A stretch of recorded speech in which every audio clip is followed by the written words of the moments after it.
Zonal ಹಂತದ ಪಂದ್ಯಾಟ ನಡೀತಾ ಇರೋದು ಮೊದಲ ಬಾರಿಗೆ ಕಿಕ್ ಬಾಕ್ಸಿಂಗ್ನದ್ದು. ಎಸ್ಪೆಷಲಿ ನಮ್ಮ ಮೋದಿಜಿಯವರ ಈ ಕಾರ್ಯಕ್ರಮ ಅಸ್ಮಿತಾ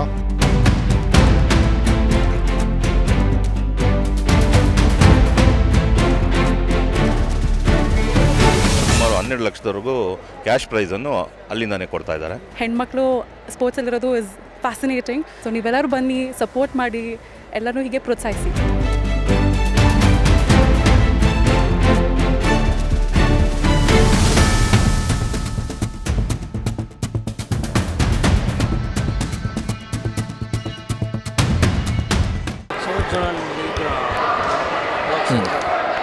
ಕಿಕ್ ಬಾಕ್ಸಿಂಗ್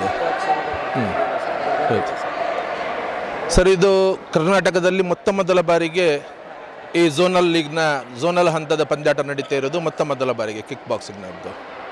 ಯಾವ ಪ್ರಧಾನಮಂತ್ರಿಗಳ ಕನಸಿತ್ತು ಖೇಲೋ ಇಂಡಿಯಾ, ಅದರ ಹೆಣ್ಣು ಮಕ್ಕಳಿಗೋಸ್ಕರ ಇರುವಂತಹ ಅಸ್ಮಿತಾ ಹೇಳುತ್ತದೆ, ಅಸ್ಮಿತ್ ಎನ್ನುವಂಥದ್ದು ಆ ಹೆಸರಿನಲ್ಲಿ ನಡೀತಿರುವಂತಹ ಕ್ರೀಡಾಕೂಟ ಮೊದಲ ಬಾರಿಗೆ ನಡೆಸಲಿಕ್ಕೆ ಅಧ್ಯಕ್ಷನ ನೆಲೆಯಲ್ಲಿ ನನಗೆ ಬಹಳ ಸಂತೋಷ ಆಗ್ತಾ ಇದೆ. ರೌಂಡ್ಸ್ ಅಂತ ಹೇಳಿದರೆ ಇದರಲ್ಲಿ ಪ್ರತಿ ರಾಜ್ಯದಿಂದ ಫಸ್ಟ್ ಮತ್ತು ಸೆಕೆಂಡ್ ಬಂದವರು, ಹಾಗಾಗಿ ಒಂದೊಂದು ಕೆಟಗರಿಯಲ್ಲಿ ಒಟ್ಟು 16 ಜನ ಇರ್ತಾರೆ.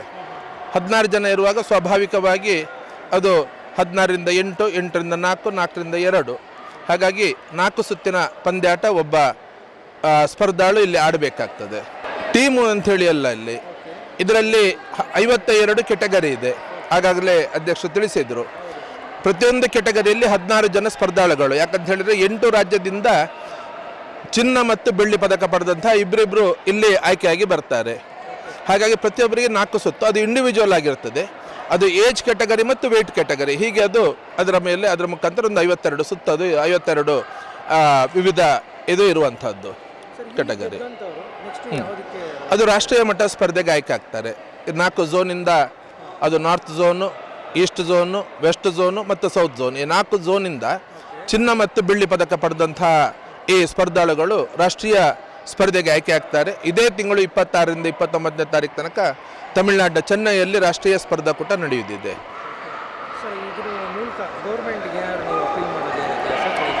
ಒಂದು ಕಿಕ್ ಬಾಕ್ಸಿಂಗ್ ಅನ್ನುವಂಥದ್ದು ಇವತ್ತು ಜಗತ್ತಿನಲ್ಲಿ ಬಹಳ ವೇಗವಾಗಿ ಬೆಳೀತಿರುವಂಥ ಒಂದು ಕ್ರೀಡೆ. ಇವತ್ತು ಈಗಾಗಲೇ ಒಲಿಂಪಿಕ್ ಇದರಲ್ಲಿ ಸೇರ್ಪಡೆಯಾಗಿದೆ, ಆಡುವ ಪಂದ್ಯಾಟಗಳಲ್ಲಿ ಸೇರ್ಪಡೆಯಾಗಿದೆ. ಒಲಿಂಪಿಕ್ಸ್ನಲ್ಲಿ ನೇರವಾಗಿ ಆಡುವ ಪಂದ್ಯದಲ್ಲಿ ಇದು ಮುಂಚೂಣಿಯಲ್ಲಿದೆ, ಸೇರ್ಪಡೆಯಲ್ಲಿ ಮುಂಚೂಣಿಯಲ್ಲಿದೆ.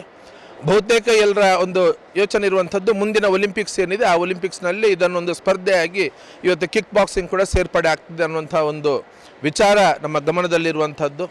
ಸುಮಾರು 150ಕ್ಕಿಂತ ಹೆಚ್ಚಿನ ದೇಶದಲ್ಲಿ ಇವತ್ತು ಕಿಕ್ ಬಾಕ್ಸಿಂಗ್ ಆಡುವಂತಹ ದೇಶಗಳಿದ್ದಾರೆ. ಹಾಗಾಗಿ ಇದು ಈಗಾಗಲೇ ಅಂತಾರಾಷ್ಟ್ರೀಯ ಮಟ್ಟದಲ್ಲಿ ಗುರುತಿಸಲ್ಪಟ್ಟಿದೆ. ಒಲಿಂಪಿಕ್ ಸಮಿತಿ ಇದನ್ನು ಪರಿಗಣನೆ ಮಾಡಿದೆ. ವಿಶ್ವ ಕಿಕ್ ಬಾಕ್ಸಿಂಗ್ ಅಸೋಸಿಯೇಷನ್ ಕೂಡ ಇದೆ. ರಾಷ್ಟ್ರ ಮಟ್ಟದಲ್ಲಿ ಗೆದ್ದವರು, ಇದು ಖೇಲೋ ಇಂಡಿಯಾ ಇದು ರಾಷ್ಟ್ರೀಯ ಮಟ್ಟಕ್ಕೆ ಸೀಮಿತ ಆದರೆ ಕಿಕ್ ಬಾಕ್ಸಿಂಗ್ನ ಏನು ಇವೆಂಟ್ ಇದೇ ರೀತಿ ಜಿಲ್ಲೆಯಿಂದ ರಾಜ್ಯ, ರಾಜ್ಯದಿಂದ ರಾಷ್ಟ್ರ ಅಂತ ನಡೀತದೆ. ರಾಷ್ಟ್ರೀಯ ಮಟ್ಟದಲ್ಲಿ ಚಿನ್ನ ಮತ್ತು ಬೆಳ್ಳಿ ಗೆದ್ದವರು ಅಂತಾರಾಷ್ಟ್ರೀಯ ಮಟ್ಟ ಸ್ಪರ್ಧೆ ಕೂಡ ಹೋಗುವಂಥದ್ದಿದೆ. ವರ್ಲ್ಡ್ ಚಾಂಪಿಯನ್ಶಿಪ್ಪಿಗೆ ಭಾಗವಹಿಸಲಿಕ್ಕೆ ಅವಕಾಶ ಕೂಡ ಇರ್ತದೆ. ಹಾಗಾಗಿ ಅಲ್ಲಿ ಪರಿಗಣನೆ ತಗೊಂಡಿದ್ದಾರೆ. ರಾಷ್ಟ್ರೀಯ ಮಟ್ಟದಲ್ಲಿ ಇವತ್ತು ರಾಷ್ಟ್ರೀಯ ಒಲಿಂಪಿಕ್ ಸಮಿತಿ ಕೂಡ ಇದನ್ನು ಪರಿಗಣನೆ ಮಾಡಿದೆ. Sports authority of India SAI ಏನೀಗಾಗಲೇ ಹೇಳಿದರು, ಇಲ್ಲಿ ಫಸ್ಟ್ ಬಂದವನಿಗೆ 8,000, ಸೆಕೆಂಡ್ ಬಂದವನಿಗೆ 6,000, ಥರ್ಡ್ ಬಂದವನಿಗೆ 4,000. ಇಲ್ಲಿ ಝೋನಲ್ಲಿ ಇದರಲ್ಲಿ 11,66,000 ಇತ್ತು ಬಹುಮಾನ ಇವತ್ತು. ಅದನ್ನು ಸ್ಪೋರ್ಟ್ಸ್ ಅಥಾರಿಟಿ ಆಫ್ ಇಂಡಿಯಾ ಇದರ ವತಿಯಿಂದ ಆ ಒಂದು ಬಹುಮಾನವನ್ನು ಅವರು ನೀಡ್ತಾ ಇದ್ದಾರೆ. ರಾಷ್ಟ್ರೀಯ ಮಟ್ಟದಲ್ಲಿ ಇದು ಪರಿಗಣನೆ ಆಗಿರೋದ್ರೆ ಇವತ್ತು ರಾಜ್ಯ ಮಟ್ಟದಲ್ಲಿ ಕೂಡ ಸ್ಯಾಕಲ್ಲಿ ಸ್ಪೋರ್ಟ್ಸ್ ಅಥಾರಿಟಿ ಆಫ್ ಕರ್ನಾಟಕ ಅಂತ ಹೇಳಿ ಏನಿದೆ, ಅಲ್ಲಿ ಇನ್ನೂ ರಿಜಿಸ್ಟ್ರೇಷನ್ ಆಗಲಿಲ್ಲ. ಹಾಗೆ ನಮ್ಮದು ಒಂದು ವಿನಂತಿ ಇರುವಂಥದ್ದು, ಸ್ಪೋರ್ಟ್ಸ್ ಅಥಾರಿಟಿ ಆಫ್ ಕರ್ನಾಟಕದಲ್ಲಿ ಇಲ್ಲಿ ಇದನ್ನು ರಿಜಿಸ್ಟ್ರೇಷನ್ ಮಾಡಬೇಕು, ಕಿಕ್ ಬಾಕ್ಸನ್ನು ರಿಜಿಸ್ಟ್ರೇಷನ್ ಮಾಡಬೇಕು. ಅದರ ಜೊತೆಯಲ್ಲಿ ಇದರ ಬೆಳವಣಿಗೆಗೋಸ್ಕರ ಇವತ್ತು ಅನೇಕ ರಾಜ್ಯಗಳು ವರ್ಷಕ್ಕೆ 2 ಕೋಟಿ 3 ಕೋಟಿ ರೀತಿ ಅನುದಾನ, 5 ಕೋಟಿ ತನಕ ಅನುದಾನ ಇವತ್ತು ಇಡ್ತಾ ಇದ್ದಾರೆ. ಯಾಕಂತ ಹೇಳಿದರೆ ರಾಷ್ಟ್ರೀಯ ಮಟ್ಟಕ್ಕೆ ಹೋಗಬೇಕಿದ್ರೆ, ಅಂತಾರಾಷ್ಟ್ರೀಯ ಮಟ್ಟಕ್ಕೆ ಹೋಗಬೇಕಿದ್ರೆ ಅದನ್ನು ಖರ್ಚು ವೆಚ್ಚವನ್ನು ಭರಿಸಲಿಕ್ಕೆ, ಅಥವಾ ಅವರಿಗೆ ಉತ್ತಮ ರೀತಿಯ ಒಳ್ಳೆಯ ತರಬೇತಿಯನ್ನು ವಿದೇಶಿ ತರಬೇತುದಾರರಿಂದ ಕೊಡಿಸಲಿಕ್ಕೆ, ಇದು ಎಲ್ಲದಕ್ಕೂ ಕೂಡ ಅದು ಅವಶ್ಯಕತೆ ಇದೆ. ಹಾಗಾಗಿ ಇಲ್ಲಿನ ರಾಜ್ಯ ಸರ್ಕಾರದಲ್ಲಿ ಕೂಡ ನಾವು ಅದಕ್ಕೋಸ್ಕರ ಮುಖ್ಯಮಂತ್ರಿಗಳನ್ನು ಇವರನ್ನೆಲ್ಲರನ್ನು ಆಹ್ವಾನಿಸಿದ್ವಿ. ನಾವು ಇವತ್ತು ಬಜೆಟ್ ಸೆಷನ್ ಇರೋದ್ರಿಂದ ಎಷ್ಟೊತ್ತಿಗೆ ಬರ್ತಾರೆ ಅನ್ನೋದು, ಬರಲಿಕ್ಕೆ ಆಗುತ್ತಾ ಇಲ್ವೋ, ನಾಳೆ ಏನಾದರೂ ಬಂದು ಹೋಗ್ತಾರೆ ಅನ್ನುವಂಥದ್ದು ಬಹುತೇಕ ಮಂತ್ರಿಗಳದ್ದು ನಾಳೆ ಬರ್ತೀವಿ ಅನ್ನುವಂಥದ್ದೇ ಮಾತುಗಳು ಬರ್ತಾ ಇದೆ. ಒಂದು ಸರಿ ಬಂದು ಜೋಡಿಸ್ಕೊಂಡು ಹೋಗ್ತೀವಿ ಅಂತ ಹೇಳಿಕೊಂಡು ಅವರ ಹತ್ರ ಕೂಡ ನಾವು ವಿನಂತಿ ಮಾಡೋದಿದೆ. ರಾಜ್ಯದಲ್ಲಿ ಕೂಡ ಇವತ್ತು ಕಿಕ್ ಬಾಕ್ಸಿಂಗನ್ನು ಬೆಳೆಸಬೇಕಿದ್ರೆ ಬಹಳ ದೊಡ್ಡ ಮೊತ್ತದ ಇಲ್ಲಿ ಸಹಾಯ ಬೇಕಾಗ್ತದೆ. ಈ ಕ್ರೀಡಾಕೂಟವನ್ನು ನಡೆಸಲಿಕ್ಕೆ ಕೂಡ ಸುಮಾರು 30ರಿಂದ 35 ಲಕ್ಷದಷ್ಟು ಖರ್ಚು ವೆಚ್ಚಗಳು ಬಂದಿದೆ. ರಾಷ್ಟ್ರೀಯ ನಮಗೆ ವಾಕೋ ಇಂಡಿಯಾ ಇದರ ವತಿಯಿಂದ ಅಲ್ಲಿಂದ ಒಂದು ದೊಡ್ಡ ಮೊತ್ತ ಬರ್ತಾ ಇದೆ, ಆದರೆ ಅದು ಸಾಲುವುದಿಲ್ಲ. ನಮ್ಮ ಆಗುವಂಥ ಖರ್ಚಿನ 50% ಕೂಡ ಬರೋ 30-40% ಅದು ನಿಲ್ತದೆ ಅದು. ಹಾಗೆ ಉಳಿದಂತೆ ನಾವು ಹೊರಗಡೆಯಿಂದ ಸಂಗ್ರಹ ಮಾಡಿಕೊಂಡು ಇದೆಲ್ಲವನ್ನು ಭರಿಸಬೇಕಾಗಿದೆ. ಹಾಗಾಗಿ ಇವತ್ತು ನಮ್ಮದು ಸರ್ಕಾರದಿಂದ ಕೂಡ ಇದಕ್ಕೊಂದಷ್ಟು ಸಹಾಯ ಹಸ್ತವನ್ನು ಕೊಡಬೇಕು. ಮುಂದಿನ ವರ್ಷದಿಂದ ಬಜೆಟ್ನಲ್ಲಿ ಇಂತಹ ಕ್ರೀಡೆಗಳನ್ನು ಬೆಳೆಸಲಿಕ್ಕೆ ಕೂಡ ಒಂದು ಮೊತ್ತವನ್ನು ನಿಗದಿಪಡಿಸಿ ನಮಗೆ ಪ್ರತಿ ವರ್ಷ ಒಂದು ಕೊಡಬೇಕು ಅಂತ ಕೂಡ ಈ ಸಂದರ್ಭದಲ್ಲಿ ವಿನಂತಿಸ್ತಾ ಇದ್ದೇನೆ. ಮಕ್ಕಳಿಗೆ ಸ್ಪರ್ಧಿಗಳಿಗೆ ನಾವು ಹೇಳೋದಿಷ್ಟೇ, ಸ್ಪರ್ಧೆಯ ಕಣದಲ್ಲಿ ಅವರು ವಿರೋಧಿಗಳು. ಆ ಮನೋಭಾವದಲ್ಲಿ ಆಡಿದರೆ ಮಾತ್ರ ನಮಗೆ ಗೆಲ್ಲುವ ಛಲ ಬರುವಂಥದ್ದು, ಆಡುವ ಛಲ ಕೂಡ ಬರುವಂಥದ್ದು. ಆದರೆ ಆ ರಿಂಗಿಂದ ಹೊರಗಡೆ ಕಾಲಿಟ್ಟ ತಕ್ಷಣ ನಿಮಗೆ ಅವರು ಅತ್ಯಂತ ಆತ್ಮೀಯ ಮಿತ್ರರು, ಗೆಳತಿ ಅಂತ ಹೇಳಿಕೊಂಡು ಸ್ವೀಕಾರ ಮಾಡಿ, ಇದು ಕೇವಲ ಸ್ಪರ್ಧೆ, ಇಲ್ಲಿ ಚಿನ್ನ ಬೆಳ್ಳಿ ಗೆಲ್ಲುವುದು ಮಾತ್ರ, ಅದಕ್ಕೆ ಮಾತ್ರ ನಿಮ್ಮ ಒಂದು ಯೋಚನೆಯನ್ನು ಸೀಮಿತ ಆಗಿಡಬೇಡಿ. ನಿಮಗೆ 8 ರಾಜ್ಯದವರ ಪರಿಚಯ ಆಗ್ತಾ ಇದೆ. 8 ರಾಜ್ಯದಲ್ಲಿ ನಿಮಗೆ ಅತ್ಯಂತ ಆತ್ಮೀಯ ಗೆಳತಿಯರು ಕೂಡ ಸಿಗ್ತಾರೆ. ಆ ಒಂದು ಸಂಬಂಧ ಬೆಳೆಸಿಕೊಳ್ಳುವಂಥದ್ದು, ಪರಸ್ಪರ ಪರಿಚಯ ಮಾಡಿಕೊಳ್ಳುವಂಥದ್ದು, ಒಟ್ಟಾಗಿ ಕೂಡಿ ಬಾಳುವಂಥದ್ದು, ನಾವೆಲ್ಲರೂ ಭಾರತೀಯರು ಅಂತ ತಿಳ್ಕೊಳ್ಳುವಂಥದ್ದು, ಆ ಪ್ರಯತ್ನ ಕೂಡ ಮಾಡಿದಾಗ ನಾವು ಕೇವಲ ಕ್ರೀಡೆಯಲ್ಲಿ ಅಲ್ಲ, ನಿಜ ಜೀವನದಲ್ಲಿ ಕೂಡ ನಾವು ಉನ್ನತಿಯನ್ನು ಸಾಧಿಸಲಿಕ್ಕೆ ಸಾಧ್ಯ ಇದೆ ಅಂತ ಹೇಳಿಕೊಂಡು ಈ ಸಂದರ್ಭದಲ್ಲಿ ಸೋಲು ಗೆಲುವನ್ನು ಸಮಾನವಾಗಿ ಸ್ವೀಕರಿಸಿಕೊಂಡು ಮುಂದೆ ಇನ್ನಷ್ಟು ಪ್ರಯತ್ನಗಳಿಗೆ ದೃಢ ಹೆಜ್ಜೆ ಇಡಿ ಅಂತ ಹೇಳಿಕೊಂಡು ಈ ಸಂದರ್ಭದಲ್ಲಿ ಆ ಸ್ಪರ್ಧಾಳುಗಳಿಗೆ ಹೇಳಲಿಕ್ಕೆ ಬಯಸ್ತೇನೆ. ನಮಸ್ತೆ, ನನ್ನ ಹೆಸರು ಹರೀಶ್ ಡಿ ಆರ್. ನಾನು ಸ್ಪೆಷಲಿ ಕರಾಟೆ ಮತ್ತು ಕಿಕ್ ಬಾಕ್ಸಿಂಗ್ ಕೋಚ್ ಆಗಿರ್ತೇನೆ. ಕರ್ನಾಟಕದಿಂದ ನಮ್ಮ ಮಕ್ಕಳು ರೆಪ್ರೆಸೆಂಟ್ ಮಾಡ್ತಾ ಇದ್ದಾರೆ. ಸರಿಸುಮಾರು 87 ಜನ ಕರಾಟೆ ಕಿಕ್ ಬಾಕ್ಸಿಂಗಿಂದ ಕರ್ನಾಟಕದಿಂದ ರೆಪ್ರೆಸೆಂಟ್ ಮಾಡ್ತಾ ಇದ್ದಾರೆ. ಇಲ್ಲಿ ಅಂಡಮಾನ್ ನಿಕೋಬಾರ್ ಮತ್ತು ಲಕ್ಷದ್ವೀಪ್, ಕೇರಳ, ತಮಿಳುನಾಡು, ಆಂಧ್ರ ಪ್ರದೇಶ್ ಭಾಳ ಕಡೆಯಿಂದ ಹೆಣ್ಮಕ್ಳು ಬಂದಿದ್ದಾರೆ. ಹೆಣ್ಮಕ್ಳಿಗೆ ಆ ಧೈರ್ಯ ಸ್ಥೈರ್ಯ ತುಂಬುವ ಒಂದು ಕಾರ್ಯಕ್ರಮ ಅತ್ಯುತ್ತಮವಾಗಿದೆ. ಎಸ್ಪೆಷಲಿ ನಮ್ಮ ಮೋದಿಜಿಯವರ ಈ ಕಾರ್ಯಕ್ರಮ ಅಸ್ಮಿತಾ, ಖೇಲೋ ಇಂಡಿಯಾ ಇದು ಪ್ರೋತ್ಸಾಹಿತಕ್ಕಂಥ ಎಲ್ಲರಿಗೂ ತುಂಬ ಒಳ್ಳೆಯದಾಗಲಿ. ಹೆಣ್ಮಕ್ಳನ್ನ ಬೆಳೆಸ್ತಾ ಇರೋದ್ರಿಂದ ತುಂಬ ಖುಷಿ ಆಗ್ತಾ ಇದೆ. Thank you not all. So hi ಎಲ್ಲರಿಗೂ, ನನ್ನ ಹೆಸರು ಅನ್ವಿತಾ ಎಂ ಬಂಗಾರಿ. ನಾನು ಕರ್ನಾಟಕ ರೆಪ್ರೆಸೆಂಟ್ ಮಾಡ್ತಿದ್ದೀನಿ. ಸೊ ಬೇಸಿಕಲಿ ಇದು ಒಂದು ಒಳ್ಳೆ ಗೋಲ್ಡನ್ ಆಪರ್ಚುನಿಟಿ ಅಂತಲೇ ಕೇಳ್ತಿದ್ದೀನಿ. And thanks to Anil martial arts academy, I got is wonderful chance. ನಂಗೆ ಇದು ಬರೋಕೆ ಒಂದು ದೊಡ್ಡ ಕನಸಾಗಿತ್ತು. And I am happy that is I am happy it came true.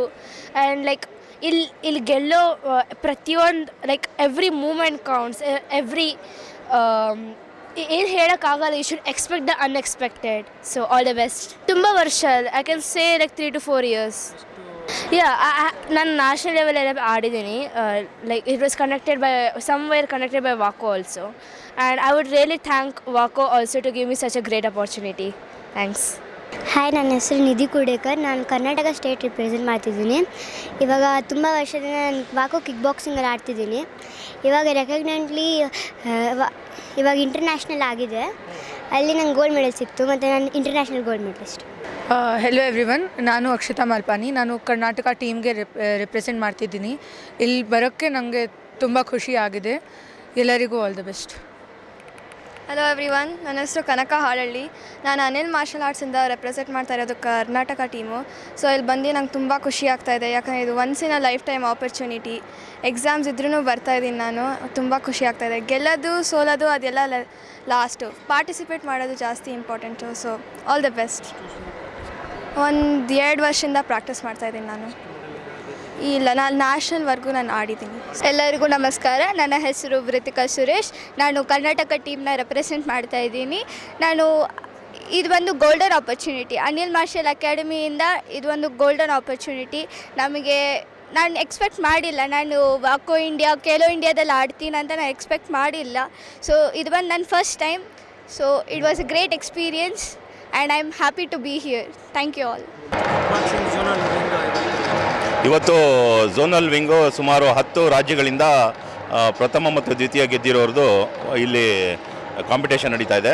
ಮತ್ತು ಇದು ಬೆಂಗಳೂರಲ್ಲೇ ಪ್ರಥಮ, ಕರ್ನಾಟಕದಲ್ಲೇ ಈ ಥರ ಝೋನಲ್ ಕಾಂಪಿಟೇಷನ್ ಕಿಕ್ ಬಾಕ್ಸಿಂಗ್ ನಡೀತಾ ಇರೋದು ಇದು ಪ್ರಥಮ.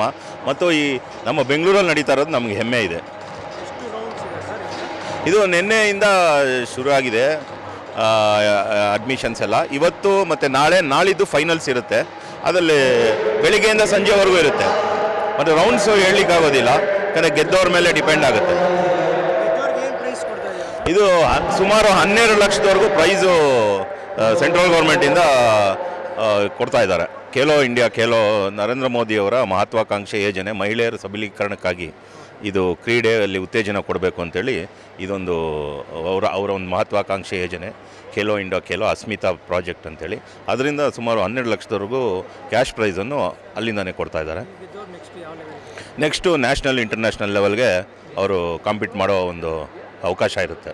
ಈ ಸ್ಪರ್ಧೆ ನಮಗೆ ಹೊಸದು, ಮತ್ತು ಈ ಸ್ಪರ್ಧೆಗೆ ಇನ್ನೂ ಒಳ್ಳೆಯ ರೀತಿಯ ಪ್ರೋತ್ಸಾಹ ಸರ್ಕಾರ ಮತ್ತು ಸಾರ್ವಜನಿಕರಿಂದ ಸಿಗಬೇಕು.